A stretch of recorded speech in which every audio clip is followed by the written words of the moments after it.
On a des cas qu'on n'aurait jamais pensé avoir, on découvre énormément de choses, on apprend comment faire dans des cas spéciaux.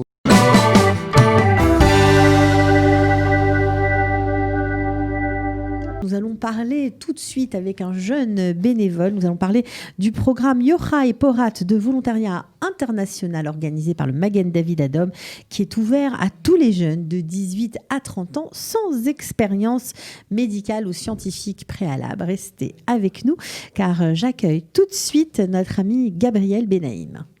Gabriel Benaïm, bonjour. Bonjour. Alors, ravi de t'accueillir. Donc, toi, tu as fait un programme qui s'appelle Massa Tikva. Exactement. Alors, c'est quoi? C'est quelques mois en Israël? Non, on commence au début octobre avec le Rav Mamou. D'accord. Et on a ça se divise en 4 compartiments. Il y a d'abord, on a un mois de Tioulim en arrivant. Après, on fait un mois de Yeshiva à Yeshiva du Rav Zini à Haïfa. Okay. Et après, on a le programme académique où on fait psychométrique et Ulpan.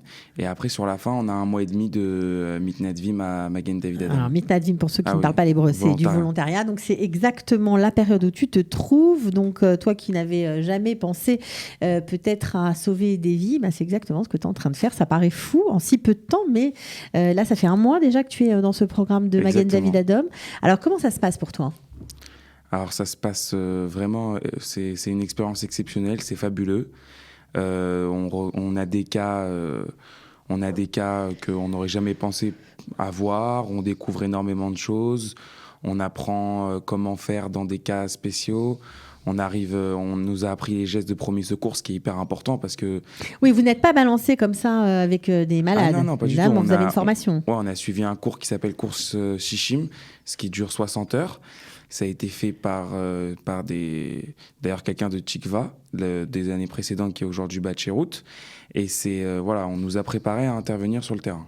Ok, donc vous avez été formé, vous avez eu bien sûr la théorie, vous avez aussi une formation sur le terrain en pratique ? On a la pratique. Ou vous êtes lâché ?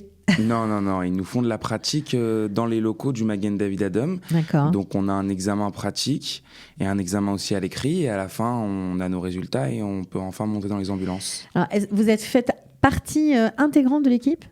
Oui. Il n'y a pas de différence entre vous et un Israélien lambda ? Moi, avec la bande rouge qu'on peut voir ici, ça veut dire Mada Choul.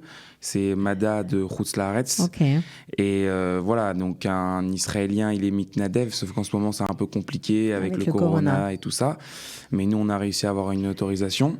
Et donc voilà, mais il n'y a pas trop de différence. C'est plutôt en fonction des bandes qu'on a sur le côté de la chemise, la différence. Alors, je crois que vous êtes plus de 500 participants chaque année depuis 1991. Est-ce qu'il n'y a que des Français ou des gens du monde entier ?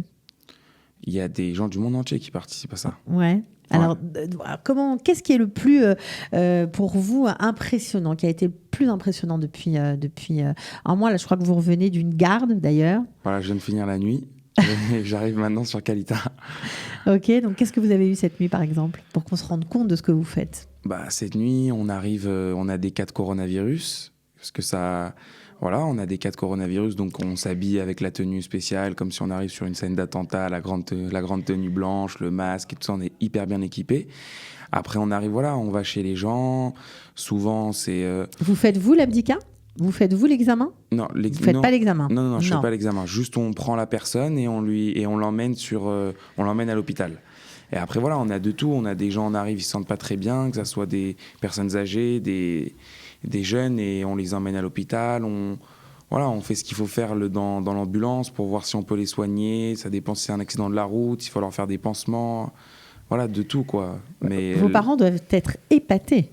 Ouais, ils sont très fiers de moi. C'est sûr. Alors, vous êtes venu, non pas physiquement, mais elle est en Zoom, donc on va dire que c'est quasiment la même chose, avec Morane. Morane Léos, bonjour. Bonjour. Alors, vous aussi, vous faites partie de ce programme ? Oui, exactement. Pourquoi vous avez décidé de vous lancer dans cette aventure ? Alors déjà, ça faisait partie de mon programme de cette année, mais je l'aurais sans doute fait, même si ça n'en faisait pas partie, parce que faire partie de Magen David Adom, c'est quelque chose qui peut nous rendre fiers. Et puis, c'est sauver des vies tous les jours. On n'a pas l'occasion tous les jours de faire du volontariat dans ce but-là. Donc, c'est toujours intéressant. Alors, vous avez choisi ce domaine pour faire du bénévolat parce que vous avez envie peut-être de faire médecine ou d'embrasser une carrière médicale? Alors oui, le domaine médical m'a plutôt me plaît depuis que je suis assez petite, mais après j'avoue que c'est quelque chose dont je ne m'attendais pas du tout à faire, rentrer dans des ambulances et voir des gens malades toute la journée. Au début, ça fait peur. Et au final, ça peut. En fait, il va y avoir la catégorie des gens qui n'ont pas du tout et ceux qui vont être passionnés par ça. Moi, j'ai la chance, c'est que j'aime beaucoup ce que je fais. Et vraiment, je le recommanderais à tout le monde. C'est quoi une journée type d'un bénévole de ce programme Yochai Porat? Alors, clairement, on vit nos journées pendant plein volontariat. On vit entre nos phases de sommeil et nos phases de garde. Donc, on va se réveiller, ça peut être n'importe quelle garde, des gardes du matin, de la nuit, de l'après-midi. On va se réveiller, on va aller retrouver notre ambulance dans les différentes stations de Jérusalem. Et puis, on va avoir 7 heures de garde qui, en général, sont plutôt assez bien remplies, surtout à Jérusalem où les alarmes ne manquent pas. Et voilà.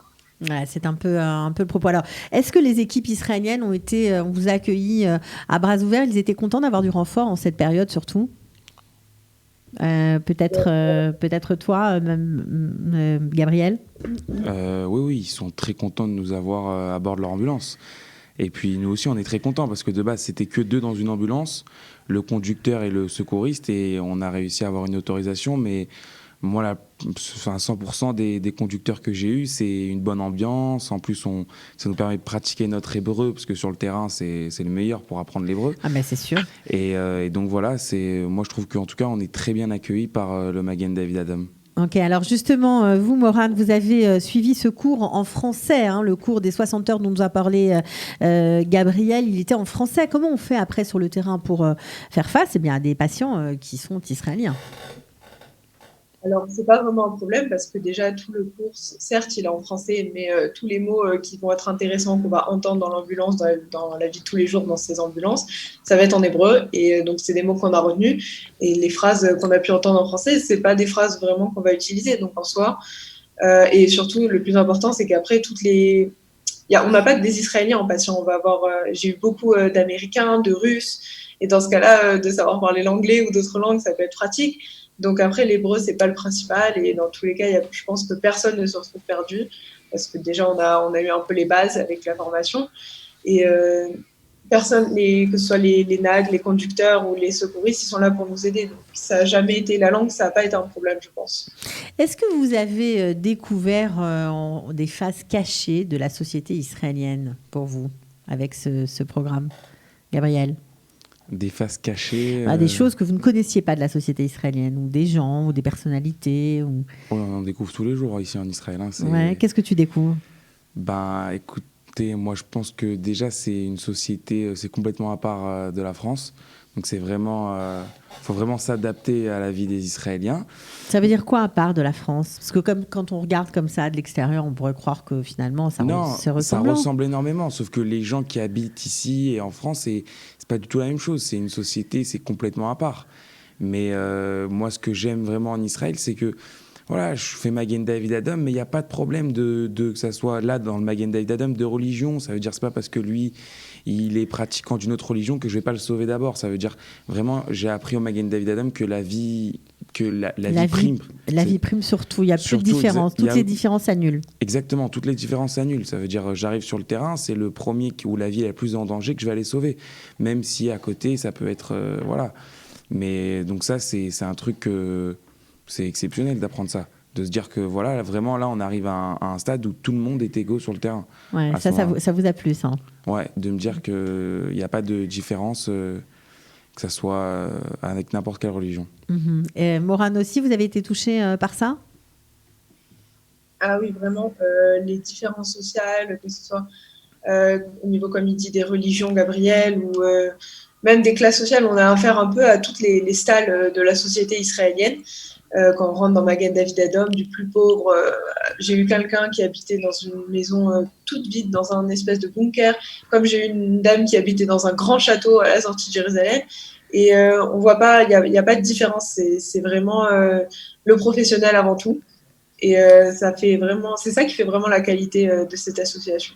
Alors, quand vous allez repartir, parce que vous allez repartir, j'imagine, est-ce que vous avez envie de poursuivre, lorsque vous reviendrez en Israël, votre formation, d'aller plus loin ? Déjà, il y en a beaucoup qui restent en Israël à cette fin d'année. Et après, vous allez rester ? Je ne sais pas encore. Vous ne savez pas encore. Et vous, Morane ?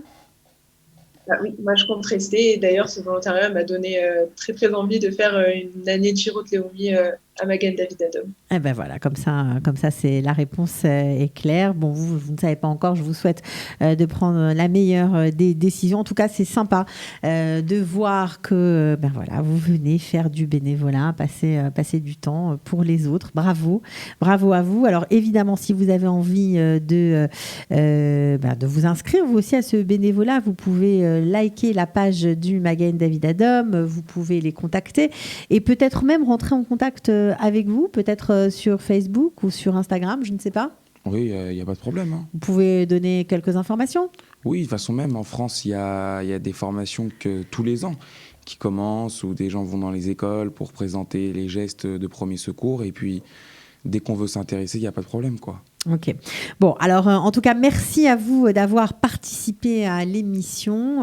Bravo pour votre engagement et à très bientôt. Merci beaucoup. Au revoir. De rien. Au revoir.